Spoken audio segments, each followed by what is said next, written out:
Terima kasih Anda masih bergabung bersama kami di Power Breakfast dan kini kita masuki segmen kreatif ya. Saya kalau ngomongin soal produk segar atau kebutuhan sehari-hari, saya kadang suka banyak nanyanya ke Prisa, pemirsa, karena biasanya Prisa ini punya rekomendasi produk-produk segar yang secara harga itu agak lebih murah gitu, ya kan?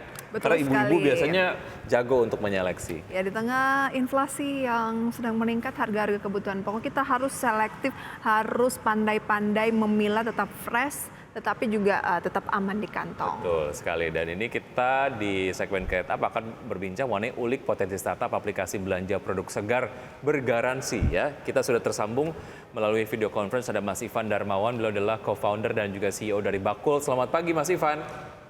Pagi Mas, pagi Mbak. Salam Pagi, kenal. salam sehat selalu Mas Ivan.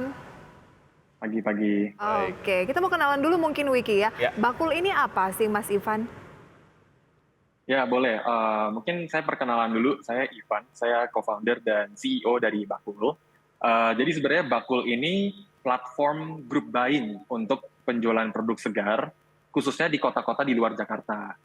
Jadi group buying di sini tuh artinya kita bekerja sama dengan mitra-mitra rumah tangga yang mengelompokkan pembelian tetangga-tetangga mereka yang sebelumnya mungkin per transaksi per orang sekitar 20 sampai 50 ribu rupiah. Nah, itu dikumpulin sama mitra rame-rame jadi bisa ratusan ribu. Jadi ya kita bisa melakukan pengantaran ke rumah mereka langsung dengan potongan harga produk segar yang lebih besar. Oke, jadi ini sebetulnya lebih ada fungsi menjadi pengepul lah ya, kurang lebih kayak gitulah. Produsen yang Bisa dibilang kayak pengepul, tapi agak beda karena kita kerjasamanya dengan mitra rumah tangga atau mitra komunitas ya. Jadi memang ini ibu-ibu yang di rumah ingin punya penghasilan tambahan, tapi nggak gitu punya waktu banyak. Nah, kita bekerja sama dengan mereka Oke, bekerja sama dengan mereka dalam hal, sorry.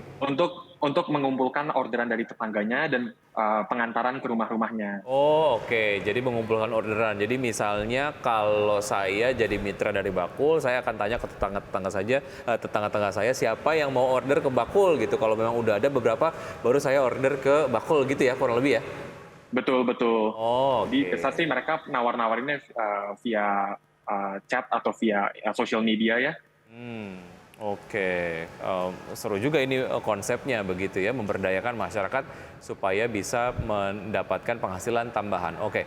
Tapi Betul. kalau dilihat dari kebutuhan dari masyarakat sendiri akan produk-produk segar berkualitas dan juga bergaransi. Ini yang harus digarisbawahi adalah bergaransinya ini gitu ya. Nah, itu seperti apa Mas Ivan kalau Anda melihat kebutuhannya? Betul. Jadi sebenarnya memang kalau dari kebutuhan produk segar, 70% dari customer kita ini lebih mementingkan kualitas dibandingkan harga. Nah, dan apalagi kalau produk segar itu kan spendingnya sekitar 1/3 dari pengeluaran bulanan mereka ya. Nah, masalahnya mereka sekarang aksesnya masih sangat terbatas nih. Lebih dari 85% actually belanja tuh dari pasar tradisional, di mana mereka masih kesulitan untuk dapat produk yang bagus, terutama kalau belanja dalam kuantitas yang cukup banyak. Kadang nggak semuanya tuh bagus ya, di dalamnya suka ada kualitas yang grade-nya lebih rendah. Nah, dengan Bakul, karena kita melakukan pengantaran langsung ke rumah dan kita memang ada garansi pada saat serah terima, mereka kalau mau ada komplain, kita akan ganti secara gratis ke mereka sih. Oke, jadi fresh tapi ada tambahan lagi yaitu bergaransi Garansi. begitu. Mungkin kalau tadi Betul. saya tadi Wiki cuma fresh, kemudian harganya nyaman di kantong, tapi nggak bergaransi. Kalau ini ada tambahan Betul. keunggulan dari Bakul begitu ya. Tapi apa yang menjadi kendala saat masyarakat mungkin ingin mengakses produk segar berkualitas sejauh ini yang menjadi pengamatan Anda? Jadi sebenarnya gini sih, kayak kita fokusnya kan sekarang di kota-kota di luar Jakarta ya, mulainya di Jawa Tengah. UMR di kota-kota ini itu setengahnya Jakarta, tapi harga produk segar itu kurang lebih sama. Nah, Oke. ini membuat daya beli mereka kan menjadi agak lemah ya, dan mereka biasa sekali transaksi sekitar 20 sampai 50 rupiah aja. Dan karena daya beli lemah juga ini, nggak ada provider-provider yang mau mengantarkan langsung ke rumah mereka untuk produk-produk segar. Dan mereka harus ke pasar setiap subuh jam 12 untuk mendapatkan produk berkualitas terbaik dengan harga yang lebih baik. Nah, kalau dengan kita, karena kita kan bekerja sama tadi dengan bakul-bakul mitra bakul ini ya, dan mereka yang mengumpulkan order tetangga, jadi kita bisa melakukan pengantaran juga sih ke mereka, dan mereka juga bisa irit 5 jam per hari sih karena nggak perlu ke pasar lagi. Dan Oke. harga, kualitas semua jadi terjamin. Ada rantai pasok di situ yang mungkin lebih efisien begitu ya? Betul. Oke. Kita juga langsung belanja langsung sih dari petani, jadi rantai pasoknya jauh lebih efisien.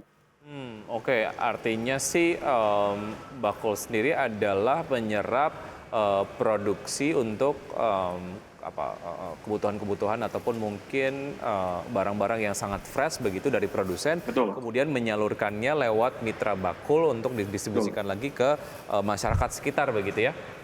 Betul. Oke, apa yang membuat Anda terinspirasi membuat pola distribusi yang seperti itu, Mas Ivan? Sebenarnya memang karena saya sendiri kan datang dari kota luar Jakarta ya, orang tua. Dan di situ udah memang kelihatan sih kualitas hidup atau dengan online provider di kota-kota ini tuh benar-benar nggak ada sih di kota-kota di luar Jakarta. Dan pada saat awalnya sebenarnya kita mau nganterin langsung sih ke rumah-rumah customer kan.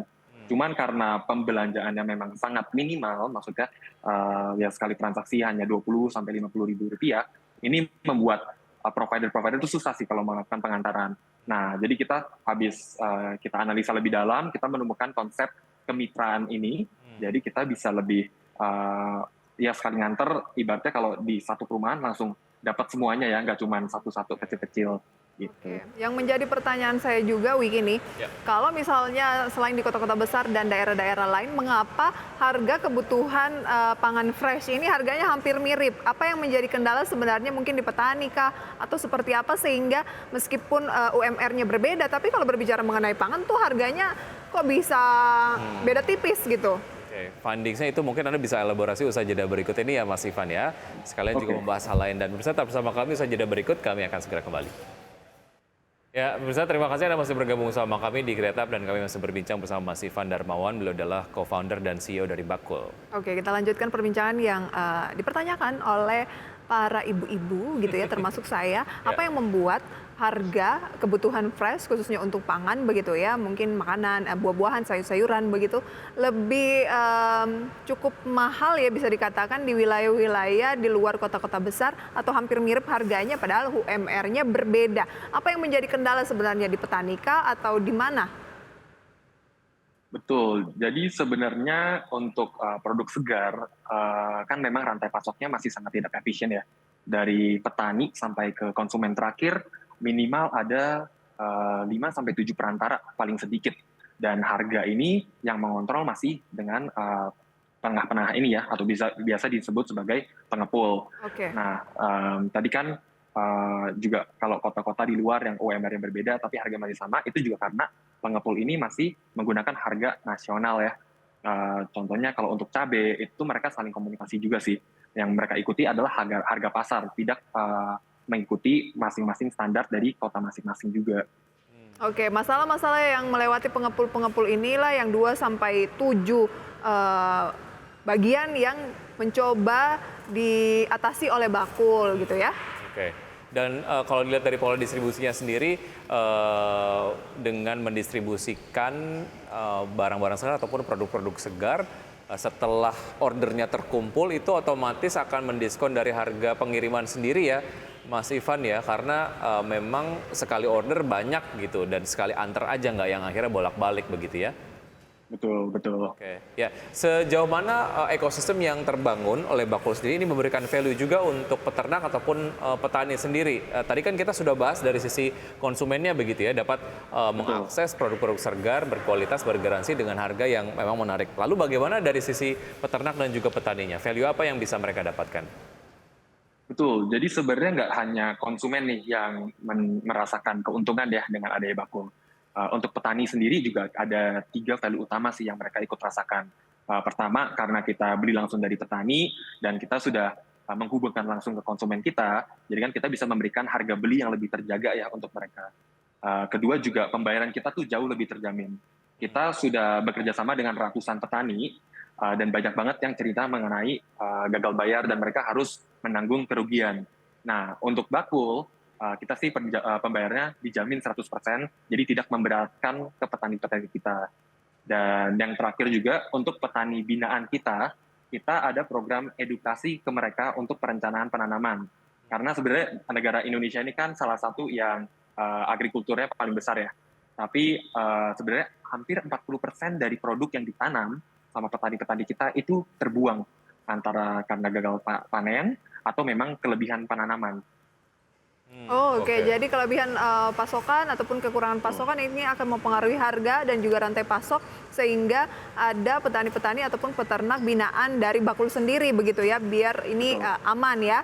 Soal pola tanam gitu. Oke, lantas berbicara mengenai perusahaan digital begitu ya, atau startup, Anda pasti kan butuh pendanaan. Nah, pendanaan dari Bakul sendiri sejauh ini seperti apa, dan 2023 targetnya akan bagaimana?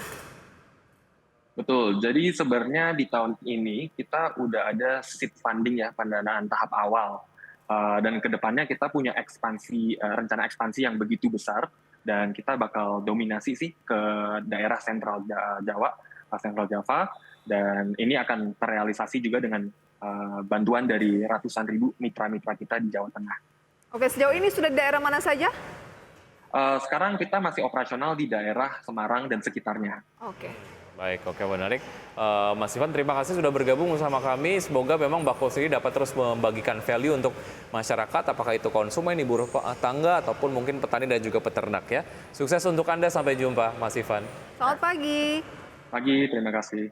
Oke, pemirsa, sebelum kami akhiri ya, Power Breakfast pada pagi hari ini kami akan update kembali seperti apa sih pembukaan perdagangan IHSG dan data dari saham-saham lainnya yang menjadi gainers dan loser pasca kurang lebih 25 menit pembukaan perdagangan sejak pukul 9 tadi. Kita lihat datanya pemirsa, seperti Anda dapat saksikan IHSG bergerak menguat 0,36%, kemudian hal yang sama juga terjadi di Jakarta Islamic Index dan juga LQ45. Sementara pemirsa, saham yang masuk kategori gainers adalah saham-saham di antaranya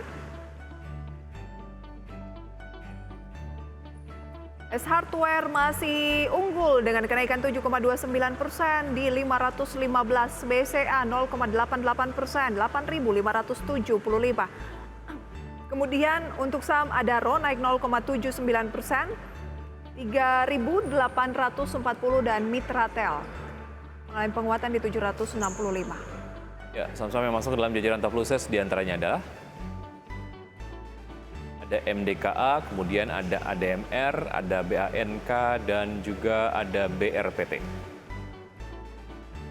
Dengan pelemahan masing-masing 0,25%, 1,47%, 3,55%, dan 0,64%. Kita lihat dari pergerakan sektoral pemirsa, sektor apakah yang memimpin penguatan di tengah kenaikan indeks harga saham gabungan? Ada energi masih menjadi bintangnya dengan kenaikan 0,49%. Konsumsi primer juga menguat 0,39%. Teknologi memimpin pelemahan turun 0,42%. Transportasi dan logistik turun 0,24%. Ya, sudah 90 menit kami menemani Anda dalam Power Breakfast. Oke, nggak berasa ya, jadi kayak rasanya itu 30 menit untuk Wiki ya. Betul sekali. Pemirsa, semoga ini bisa menjadi referensi sumber informasi untuk Anda pemirsa. Saya Prisa Sambodatu. Saya Wiki Adrian, see you in the morning.